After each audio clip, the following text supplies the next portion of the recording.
একটা ছেলে তার মার সাথে যাইতে থাকে, একটা ভিখারি দেখতে পায়, ভিখারিটাকে তার নিজের হাতের সোনার আংটিটা দিয়ে দেয়। এই সোনার আংটিটা পেয়ে ভিখারিটা খুব খুশি হয়ে যায়। তারপরে ওই ছেলেটা না করে আমার মা যাতে বুঝতে না পারে, কিন্তু হঠাৎ করে তার মা বুঝতে পেরে গেছে। ওই ভিখারিটা একটা মেয়ের কাছে আংটিটা বেচতে গেল, বেচতে যাওয়ার পর তাকে অনেকগুলো টাকা দিচ্ছে।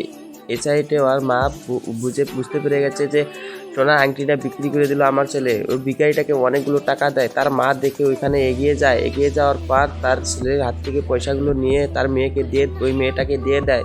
তারপরে ওই ভিখারিটাকে অনেক গালিগালাজ করে, গালিগালাজ করার পরে ভিখারিটা কান্না করে চলে যায়। তারপরে তার মা তার ছেলেকে গালি দেয়, কিন্তু সেই ছেলেটা বুঝতে পেরে যায়। তারপরে তার মাকে গাড়ির ভিতরে দিয়ে গাড়িটা খুব করে লক করে দেয়।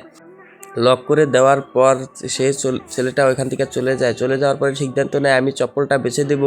তারপরে ওই ছেলেটা ওইখানে ওই ছেলেটার কাছে চপ্পলটা বিক্রি করে দেয়। বিক্রি করে দেওয়ার পর ওই ছেলেটা অনেকগুলো পয়সা দেয়। ওই অনেকগুলো পয়সা নিয়ে ওইখান থেকে চলে যায়। চলে যাওয়ার পর একটা গাছের পাতা দিয়ে ওই পয়সাগুলোকে ভালো করে ঢেকে তারপরে ওই ভিখারিটাকে দিয়ে দেয়।